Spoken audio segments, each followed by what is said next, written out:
Hi everybody, welcome to episode 13, turn 36 of my Draconian Necromancer series, where I'm versus 5 Emperor level AI opponents who are all allied, and I gave them a 20-turn head start before myself taking action.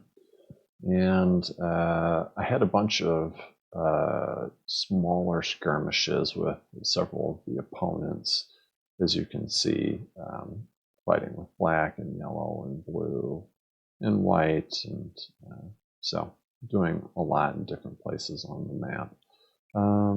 The one battle I wanted to show is this. It was interesting. So I knew I wanted to aggressively take this stack before they would be able to connect with other forces. And unfortunately, the hero was only level 8. So it wasn't one of my better led units.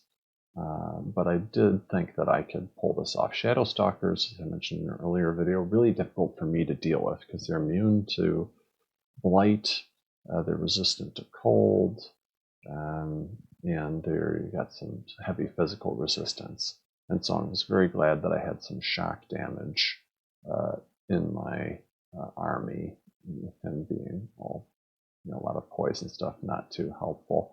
So it was a bridge battle as well, which I love because it allows for real choke point creation, although with all of these Shadow Stalkers being flying or floating, a little less of advantage on this, but I'll show you what I did here. So cast Thunderstorm early. Unfortunately, they just dunked it, but I did do 30 damage to some of their units. I take out this tiger that was ahead of the pack, and then I position myself here so that my champion 1, Lord of the Deep, which I unfortunately lost, so that they're taking most of the damage and giving him force field so that they take a lot less damage than normal from the frost. So we'll slow this down here.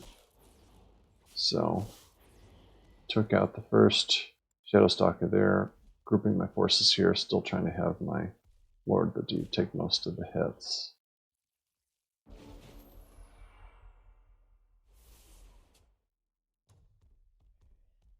Petrify, I did not check their abilities, so that was unfortunate. I was really worried because I do not want to lose that unit. And so I knew that I would have to use Steel Enchantment to take the Petrify off. So he's getting beat up a fair amount out of action points. So I Steel Petrified, doing damage with the Cadaver, soaking up those action points, take him out, which is important. Move this guy up to try and heal to keep him alive as much as possible. Take away some action points there. Siphoned life to try and give him more life as well, but they skin of oiled, so he's a little more susceptible to damage. So they're beating him up, and then unfortunately he does get to do that. So unfortunately he barely died, almost kept him alive. And there's still the leader in the background.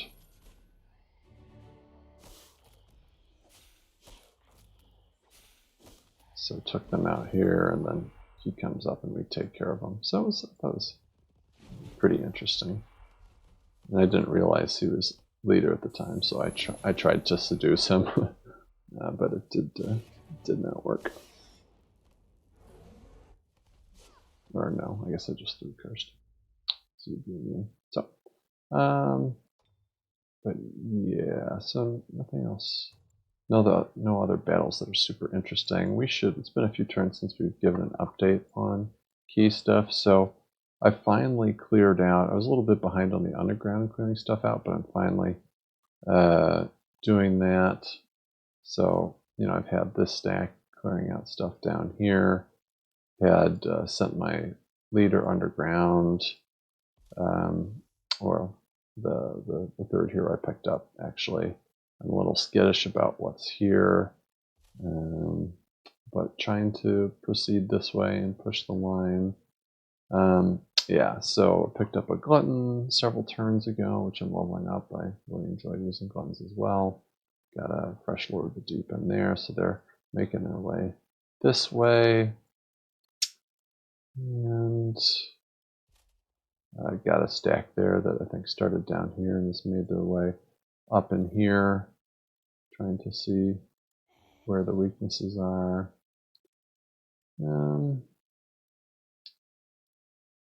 Above ground, slowly. So I've got a cluster of units around here. I did ghoul this guy at some point. So my leader did ghoul him, so I'm trying to create some optimal stacks, and I've got these fire giants from over here starting to stream this way, and they do have the lifesteal on them from the Embrace Darkness. So excited to use some of them.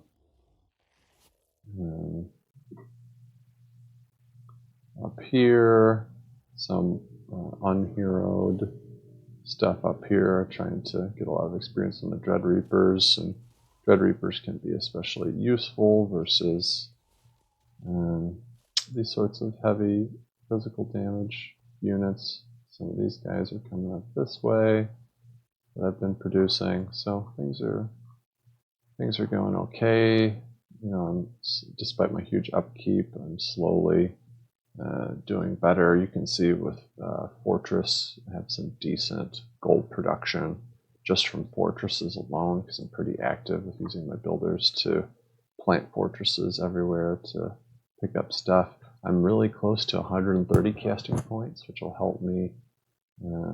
There's a few Heart of the Blights, and I'm going to start getting Palaces of the Perished up soon to help push me closer. So, all the enemies are still alive at this point. Let's sort. So 3 Dread Reapers alive, 2, or I guess 4 down there. Right, so Gould, the only way I'm getting new heroes. You can see some of my army stacks and what they're composed of. I have some cities that are starting to be decent, well-developed cities. Usually I'm just producing merchandise to give myself enough money so I can rush production on the Lords and the Fire Giants when possible. A few cities I am working towards Palaces of the Perished. So like here's the first one that I'm working towards, and I am trying to rush these as much as possible. Governance, at this point I have completed it, so a nice little boost from great temple cities that have great temples with some of the production and the science.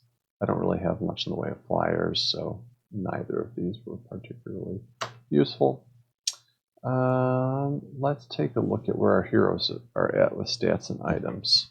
So it's starting to come together. So 15, 15, 75 is pretty strong for Necromancer. So I've got the life stealing stuff, Frost Aura, 2 and 2, 40%, 100% fire protection. It's lovely.